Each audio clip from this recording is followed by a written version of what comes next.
poesia ela chegou, eu considero que tarde na minha vida para eu compreender o que era poesia, né? Eu já amava o cinema, a música e a literatura de uma forma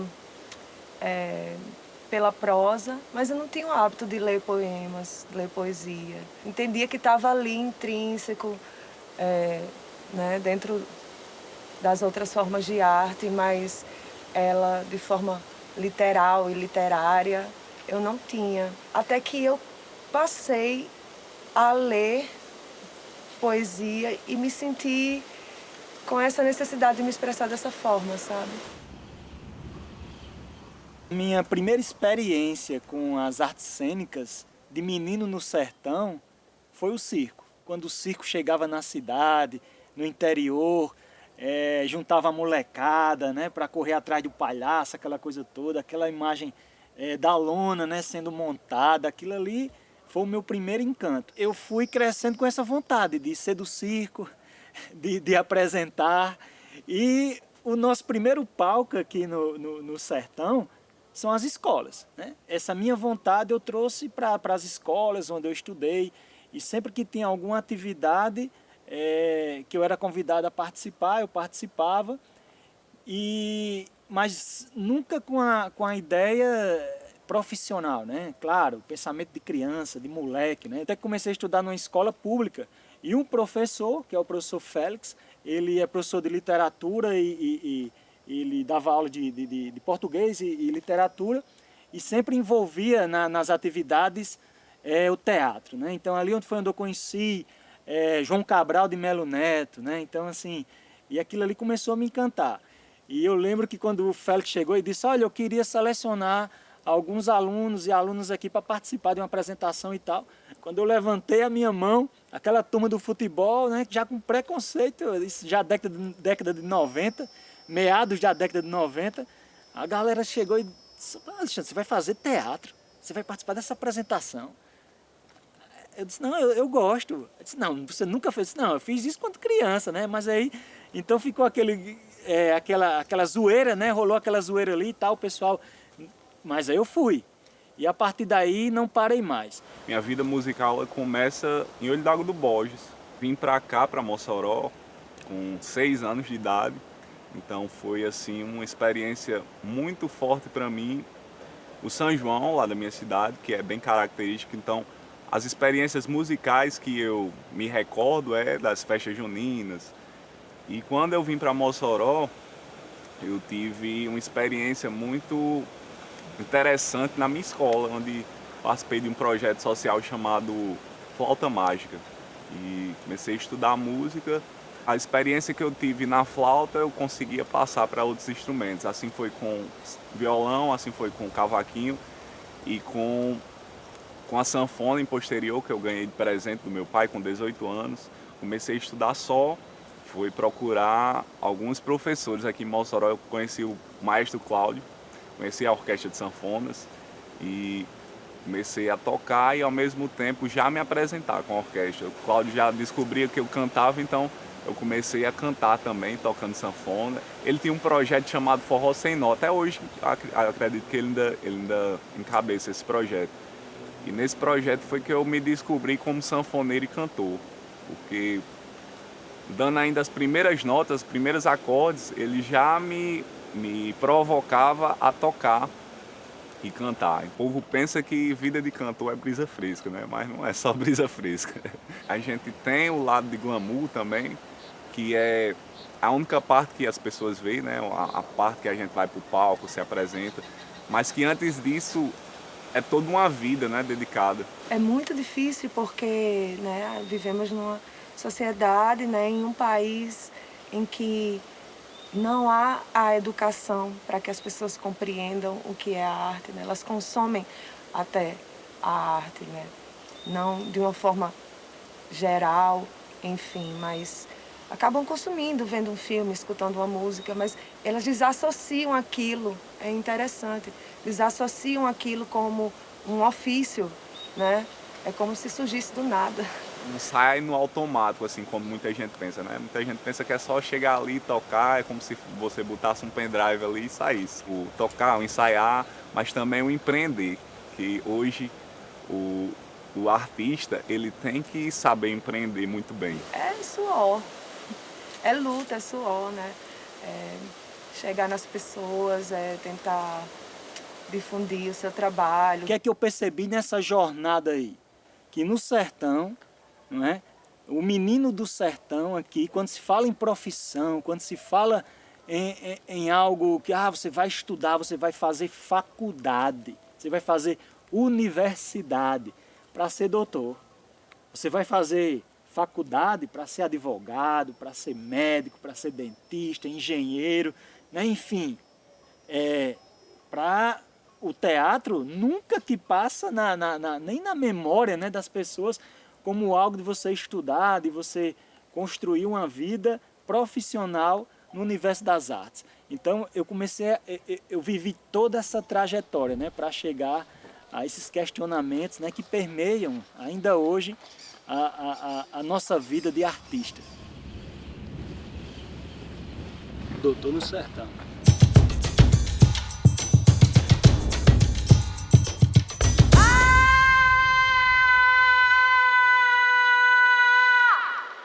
Hoje já tem uma visão um pouco mais nacional, assim, de expor meu projeto, tanto na internet, né, que a internet chega a ser até mundial, né. Tem um projeto de EP, um EP todo autoral, são 4 músicas, e a gente está planejando lançar clipes. E fora isso também tem um trabalho do professor também, né. Hoje eu sou licenciado em música, dou aula de acordeon, é o que eu me sinto à vontade para fazer. Hoje eu me considero mais compositor do que propriamente professor ou músico de palco. Meu trabalho, o primeiro trabalho, o trabalho que eu dou mais prioridade é o trabalho de compositor. Sou assim, muito grato à música por isso, né? Eu me sinto um êxtase muito grande quando eu termino uma música. As pessoas acabaram se identificando, gostando dos poemas, gostando da poesia. Aconteceu, né, como eu falei, de ficarem me chamando de poeta. Demorei para aceitar, porque a gente sempre fica com esse imaginário ideal em torno do artista, que é difícil você assumir para si mesmo, né? Pelo menos para mim foi um processo que demorou um pouco. Mas quando eu me reconheci, eu acho que mudou também a minha poesia, quando eu me reconheci assim. Porque eu acabei me autoafirmando também, né? Sabendo que eu não devia temer ao escrever nada, que eu não devia temer em me colocar de alguma forma sob julgamentos. A produção ela ficou mais livre, eu acredito.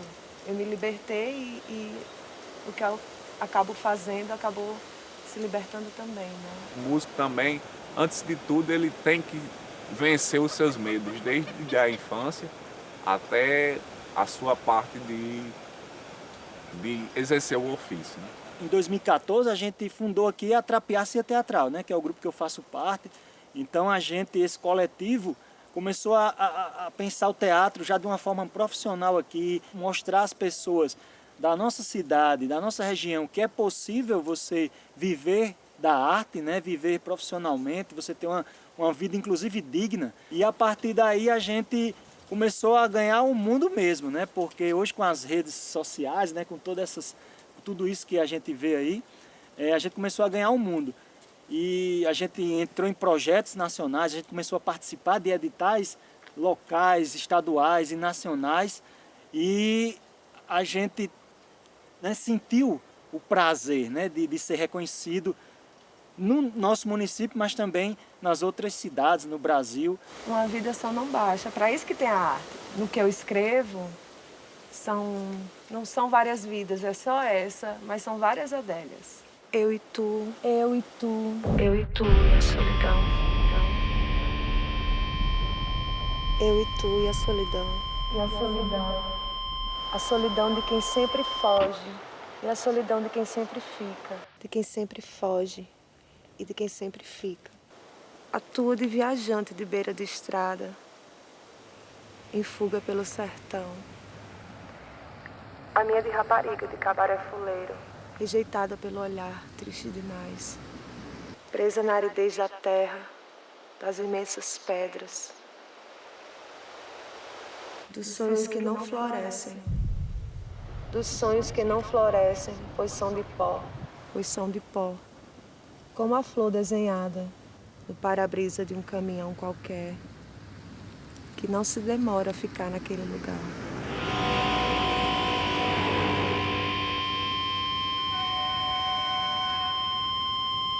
Essa música também, que é Só o Tempo Dirá, fiz semana passada. Então é uma música que fala do contexto político que a gente está vivendo, né? Um contexto de muito negacionismo, de muita ignorância, né? É uma música de protesto. É uma das primeiras, eu acho que eu nunca fiz música de protesto não, eu acho que é a primeira. Filho, cuidado com a chuva, observe o vento. Essa tempestade é um novo tormento, repleto de sombras, traços de lamento. Veja que o sagrado sangra no entendimento, servindo de guia ao embrutecimento. Cego segue mudo após tanto tempo. Foi nossa alma que não floresceu. Tempo temos pra mudar, pois nossa calma desapareceu. Tempo temos pra mudar, só o tempo dirá. Só o tempo dirá. Filho, cuidado com a chuva, observe o tempo. Essa tempestade é um novo tormento, coberto de sombras, traços de lamento. Veja que o sagrado sangra no entendimento, coberto de guia ao embrutecimento. Segue o mudo após tanto tempo. Foi nossa alma que não floresceu. Tempo temos pra mudar, pois nossa calma desapareceu. Tempo temos pra mudar, foi nossa alma que não floresceu. Tempo temos pra mudar, pois nossa calma desapareceu. Tempo temos pra mudar, só o tempo dirá.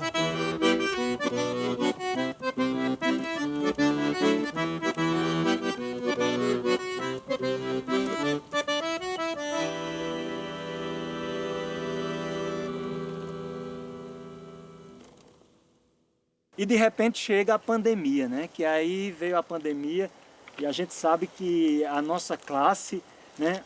Uma das primeiras, a primeira a parar mesmo, até pelo que a gente fala, pelo que a gente diz.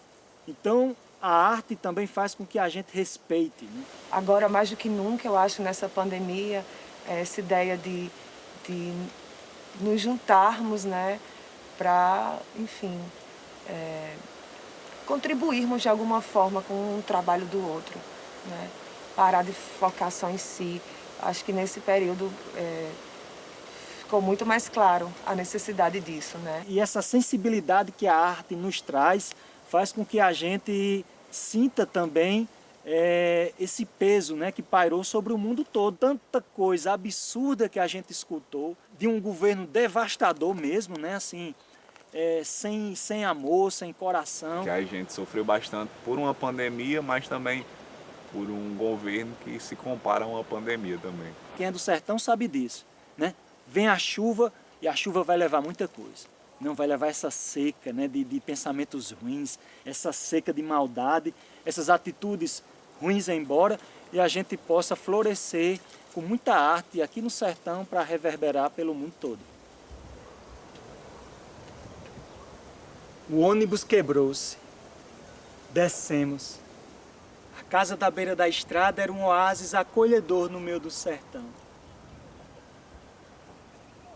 Um menino me chamou a atenção. Ele ignorava as reclamações da mãe e jogava uma bolinha encardida. no telhado do abrigo improvisado. A bolinha voltava superando cacos de telhas, folhas, sujeiras e caía em suas mãos. Um novo arremesso e a bolinha encontrava o seu caminho de volta obediente. Pensei na minha persistência, na minha ansiedade, na minha determinação em representar.